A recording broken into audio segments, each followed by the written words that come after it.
Hello, good morning student. आज मैं फिर आपके समक्ष लाइव हूँ। फिर कुछ क्वेश्चंस हमारे पास आए हुए हैं। 4-5 क्वेश्चंस आए हैं, लेकिन मैं इसको 2 फेज में छोटे छोटे वीडियो के तौर पे आपके समक्ष रख रहा हूँ।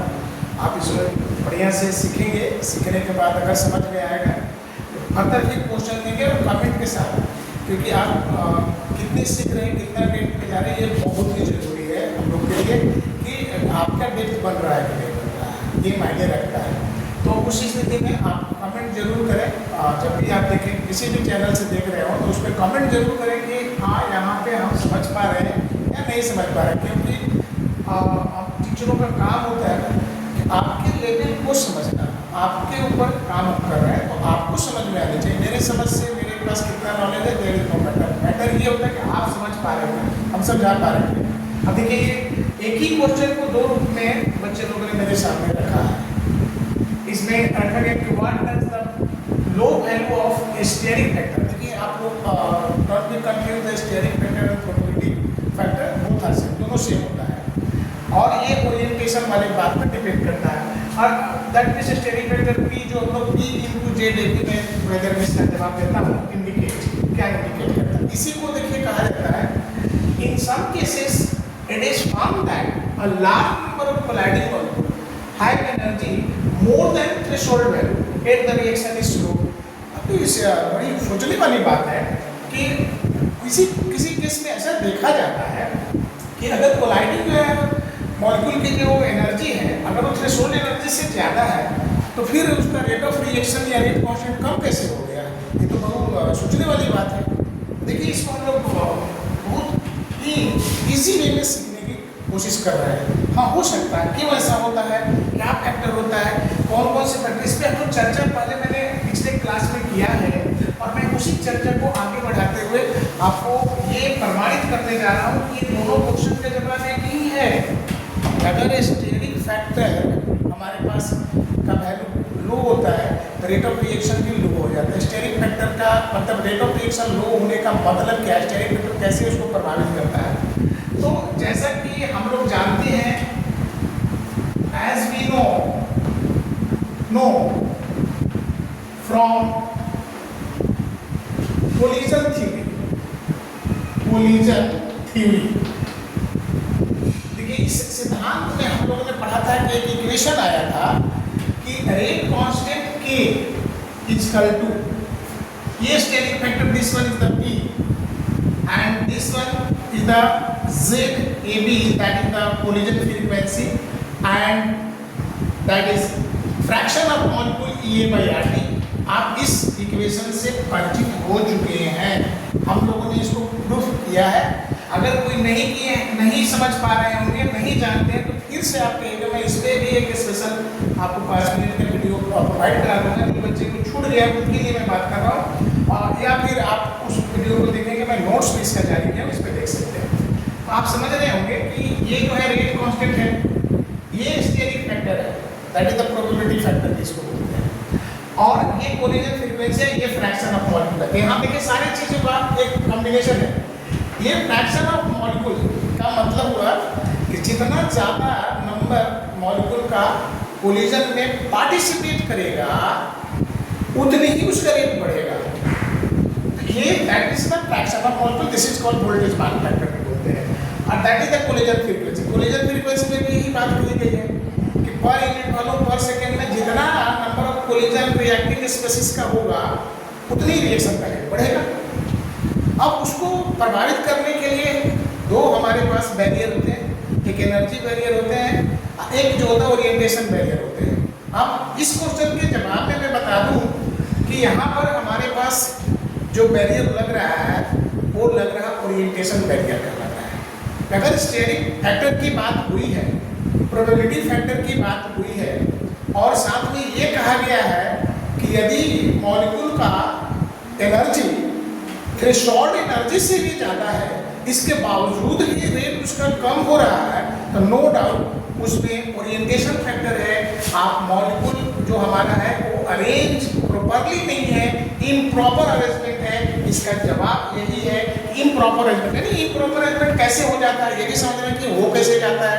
केव स्टेरिक फैक्टर का वैल्यू जो है हमारे पास रेट ऑफ रिएक्शन को इम्प्रूव करते को इफेक्ट करता है। इसमें हम लोग ये समझने की कोशिश करेंगे कि ओरिएंटेशन फैक्टर में जो प्रॉपरली अरेंजमेंट की बात होती है वो हमारा प्रॉपर अरेंज होगा।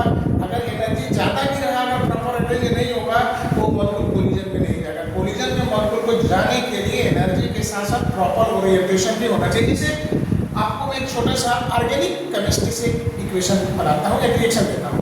जैसे सपोज कर लीजिए कि आपके पास एक टर्शियरी अल्काइल हैलाइड है, टर्शियरी अल्काइल हैलाइड है, और आप यहाँ से चाहते हैं कि टर्शियरी अल्कोहल बन जाए। तो आपको पता होता है कि अल्काइल हैलाइड को अगर हम लोग न्यूक्लियोफिलिक सब्स्टिट्यूशन करा दें, अगर ये Br को हटा के अल्कोहल लाना है तो न्यूक्लियोफिलिक सब्स्टिट्यूशन करा दें तो इसका रिजल्ट ये हो जाता है इनोवेट। ये आपने पढ़ा होगा, नहीं भी पढ़े होंगे तो पढ़ लीजिए, ये समझने की बात है, बहुत बड़ी चीज़ नहीं है। देखिए हमारे पास सब्स्टिट्यूशन हो रहा है, रिप्लेसमेंट हो रहा है, Br हट रहा है, वही जा रहा, बहुत कोई नया चीज़ नहीं इसमें बताने जा रहा। अब रही बात कि कब ये बनेगा और कब नहीं बनेगा, ये मैटर है, कब ये तैयार होगा कब नहीं तैयार होगा।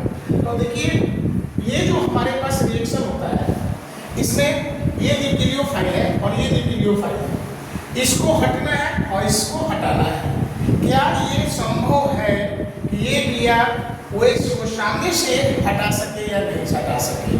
देखिए प्रॉपर है। अब देखिए होता क्या है, अब हम इसको ऐसे कोशिश किए कि ये हमारे पास जो अल्काइल हैलाइड है, हमने कोशिश किया कि ये जो हमारा OH माइनस है सीधा आवे और इसको यहाँ से हटावे और इसका जगह ले ले।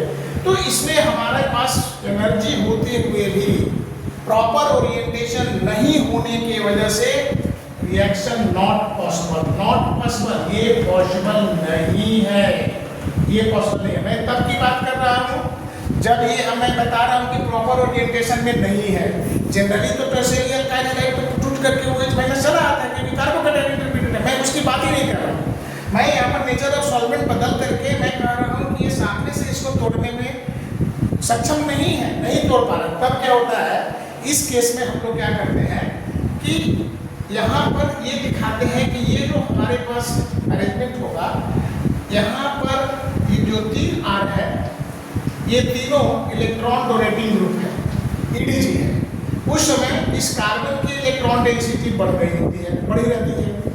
अगर इसमें हम लोग इसका ओरिएंटेशन ऐसे करते हैं कि इस OH को, इस OH माइनस को इसी कार्बन के तरफ से इसको हम लोग भेज दें, रिमोट साइड से भेज दें, तो कार्बन की electron density becomes very high. और उस समय यह एक जो इंटरमीडिएट बनाएगा वो ट्रांजिशन स्टेट इंटरमीडिएट में चला जाएगा। उस समय इस कार्बन की इलेक्ट्रोनेगेटिविटी ज़्यादा होगा और Br की इलेक्ट्रोनेगेटिविटी पहले से है ही। अब कार्बन की इलेक्ट्रोनेगेटिविटी दोनों में फिर कोलिजन होगा, कोलिजन होकर बॉन्ड आसानी से टूट जाएगा। ये एक कॉन्सेप्ट जो है प्रॉपर ओरिएंटेशन की ओर इंगित करता है। मैं तो पहले ही कहा कि ये तो टूटने के लिए यहाँ पे कार्बोकेटायन बनाएगा टूट ही जाएगा, लेकिन हो रहा है कि रिजल्ट रेट क्यों नहीं बढ़ रहा है, ऑर्गेनिक रेट क्यों नहीं बढ़ रहा है? मतलब कि ये प्रॉपर ओरिएंटेशन को शो नहीं, केमिकल काइनेटिक्स कह रहा है कि ये अरेंजमेंट आपका सही नहीं है। और Br जैसे यहाँ आएगा तो आप देखेंगे कि इनके बीच का जो अब कंसेप्ट है वो कैसे बन गया, आगे क्या बना। तो मैं बता दूँ, ये देखिए ये अब ये Br डेल माइनस और ये OH माइनस ध्यान देंगे, और ये आपके पास जो हमारा तीनों आ रहा था ऐसे हो गया, दैट इज ये ट्रांजिशन स्टेट इंटरमीडिएट बन गया। अब दिखाया जा रहा है ये कार्बन और Br के बीच का बॉन्ड कमजोर हो रहा है और एक नए बॉन्ड की फॉर्मेशन भी साथ साथ हो रही है। यहाँ पर जो बॉन्ड का फॉर्मेशन हो रहा है ये बता रहा है अब ये Br आसानी से यहाँ से ब्रेकअप होगा और ये जो हमारे पास OH का है, यहाँ पर ये जो हमारे पास कंपाउंड है वो तैयार हो गया और ये Br माइनस का ठीक है बना। तो दोनों ही मेथड से प्रोडक्ट तो यहाँ भी बन गया था। हमने कहा कि इस केस में अगर स्टेरिक फैक्टर के बारे में केमिकल काइनेटिक्स के हिसाब से कहा जाता है कि ये हमारा स्टेरिक फैक्टर होते हुए भी यहाँ पर हमारा रेट ऑफ रिएक्शन स्लो है, या यूं कहें कि एनर्जी, उस कोलाइडिंग मॉलिक्यूल का एनर्जी यदि थ्रेशोल्ड से भी ज़्यादा है, इसके बावजूद भी रिएक्शन का रेट लो है, इसका मतलब हो रहा है कि वो प्रॉपरली अरेंज नहीं है। इम्प्रॉपर अरेंजमेंट में इसका जवाब यही होगा कि वो जो हमारा मॉलिक्यूल है जो कोलाइडिंग के लिए गया है, एनर्जी ज़्यादा लिए हुए है, लेकिन प्रॉपर अरेंजमेंट नहीं होने से वह प्रोडक्ट बहुत ज़्यादा नहीं दे रहा है, कोलिजन में पार्टिसिपेट नहीं कर रहा है, इसलिए रेट ऑफ रिएक्शन उसका नहीं बढ़ रहा है। यदि आप इस बात को समझ गए होंगे तो कम से कम एक बार जरूर यस और नो लिखा करिए और साथ में अपनी प्रॉब्लम को भी रखिए।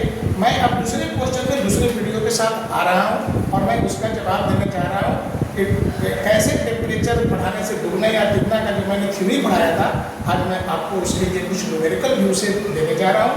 धन्यवाद। और वीडियो को देख करके उस पर अपना कमेंट देना जरूर समझे कि कमेंट देना जरूर से जरूर कमेंट दें, क्योंकि एक शिक्षक सिर्फ यही चाहता है कि हमारे बच्चे सीख रहे हैं कि नहीं। अगर आप सीख रहे हैं निश्चित कमेंट करिए, नहीं सीख रहे तो भी कमेंट करिए, क्योंकि मैं आपके लेवल पे आकर ही आपके साथ काम करना चाहता हूँ। धन्यवाद।